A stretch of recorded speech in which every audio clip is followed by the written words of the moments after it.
Okay, next is kita masuk the basic considerations of choosing office furniture. Last but not least, kita kena tahu juga basic consideration apabila kita nak memilih perabot pejabat untuk digunakan di pejabat kita kan. So that ni adalah proper selection punya basic consideration yang kita kena tahu. First, kita kena tahu dulu intended use of the furniture. Kita nak gunakan furniture tu untuk apa? Tu maksud dia. Okay. Before furniture tu diselected, dipilih, task that will be performed, the equipment the employee use to perform the task kena tahu, dan juga the possibility of multiple tasks performed simultaneously kena tahu. Semua kena ambil tahu. Awak beli meja ni untuk apa? Untuk staff tu buat apa? Untuk staff tu buat kerja apa? So takkanlah kalau dia nak buat drawing untuk architecture firm contohnya kan, firma-firma arkitek kena ada meja besar, tapi awak bagi meja kecil je. So awak tak menjawab lah jawapan yang ni. Tak ada jawapan untuk intended use tu. So yang perlu awak tahu firstly adalah apa yang awak nak buat bila awak beli furniture tu. Dia nak guna untuk buat kerja apa? Kena tahu. Yang kedua, appropriateness of furniture in relation untuk decor office. Kadang-kadang dia pun mempengaruhi juga. Semua dia ada tema untuk decoration office. So kita kena beli furniture yang appropriate lah. Takkanlah semua furniture warna warna cocoa brown, lepas tu tiba-tiba ada black satu. Tak boleh lah. So dia akan mengganggu decoration of office tu. Okay. Suitability of furniture for a user. Kalaulah employee awak tu macam muda kan, remaja semua, yang boleh handle alat-alat ataupun furniture yang canggih-canggih ni, bolehlah awak beli.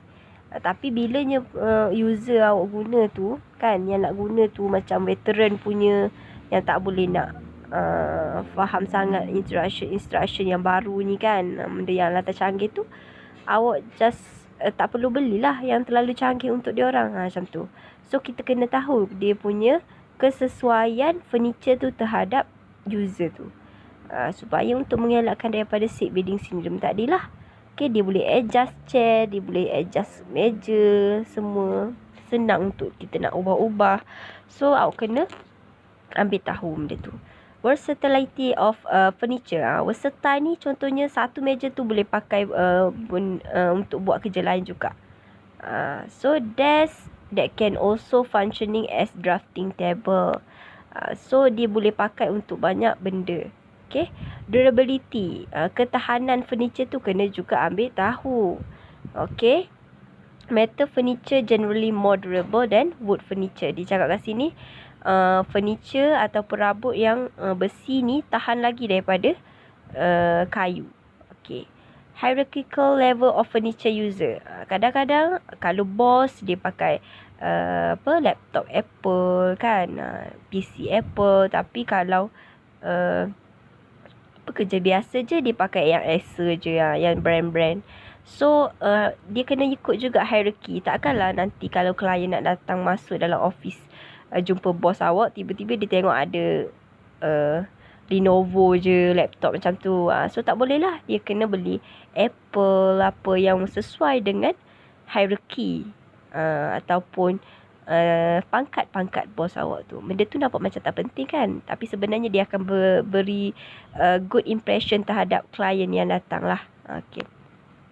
Size of furniture in relation untuk room or area size. Size tu kena penting. Sebab tu lah kadang-kadangnya orang akan tempah khas, custom made benda dia punya furniture tu, supaya dia akan muat lah. Dia space kat situ kan. So that dia akan panggil dulu yang pembuat perabot tu datang tu tengok tempat macam mana nak letak meja atau almari apa semua kan, untuk buat partition. So that dia akan customize. Tu paling bagus. Right? Fire retardant value of furniture. Ada juga furniture yang kalis api. Ada ke? Okay. So kalau ada boleh belilah, supaya untuk mengelakkan daripada kebarangkalian lah berlaku kan pada ni. So dia akan menjaga orang kata harta benda syarikat. Contohnya macam orang kata benda laci, ada peti besi ke apa kan, dia fire retardant. So dia akan menjagalah barang-barang dalam tu. Okay.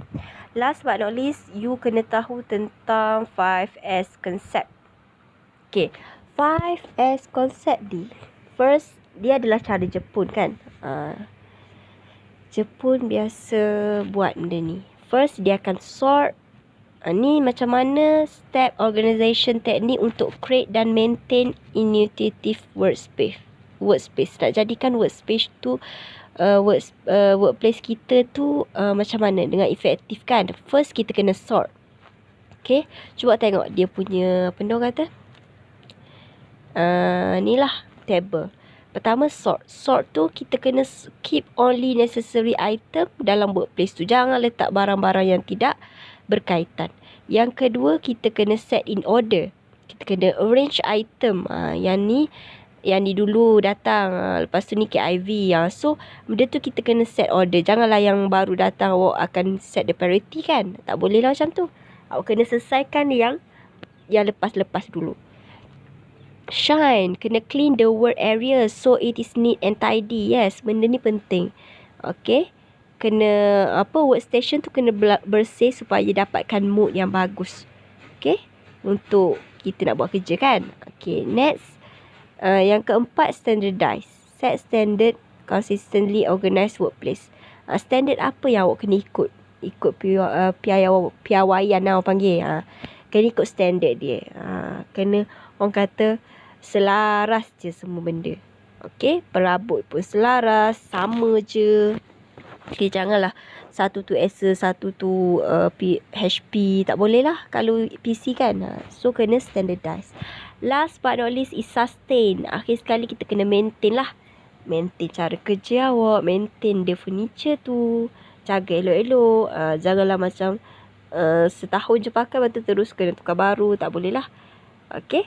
Sustain awak punya performance. Sustain ni maksudnya mengekalkan benda yang sedia ada tu supaya dia kekal. Kalau maintain sampailah dia akan rosak kan. Tapi sustain ni lebih lagi. Kita kena lebih lagi maintain benda tu. Okay. Tu adalah 5 konsep yang perlu awak tahu. Okay, ni bawah dia adalah elaboration dia. Lepas tu macam biasa review question ni boleh jawab lah. Okay. Tapi please hantar yang quizzes dulu. Barulah awak jawab benda ni dan hantar review question ni. Alright. Tapi review question ni tak perlu hantar pun. Okay. Yang ni awak punya revision sendiri.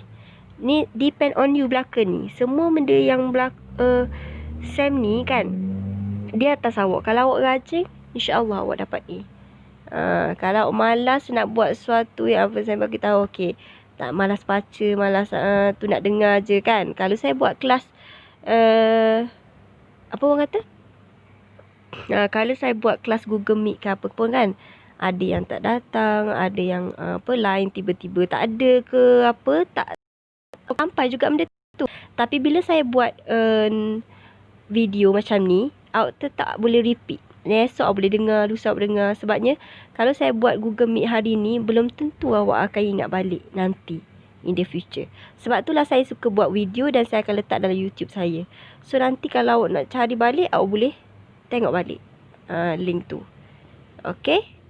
Tak adalah alasan lagi Miss saya terkeluar tadi sebabnya tak ada tak ada line. Tiba-tiba rosak lah, tiba-tiba bateri tak ada lah. Saya tak nak ada segala apa alasan. So saya buat video. Okay. So nanti awak boleh keep on tengok semua.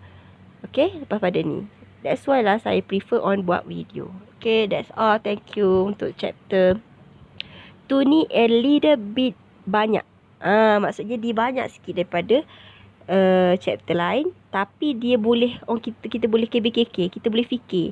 Okay, kalaunya persekitaran tu tak okey. Okay, so pekerja akan jadi apa? So awak boleh fikir. Pekerja tu akan sakit, demam, batuk, sesama. So tu masalah yang akan berlaku lah. So benda tu kata dekat dengan awak. Okay, that's all. Thank you. Kelas, selamat menjawab. Dan anything to ask me, just let me know. Alright. Assalamualaikum and selamat petang. Ke tengah hari dah ni. Tengah hari. Alright.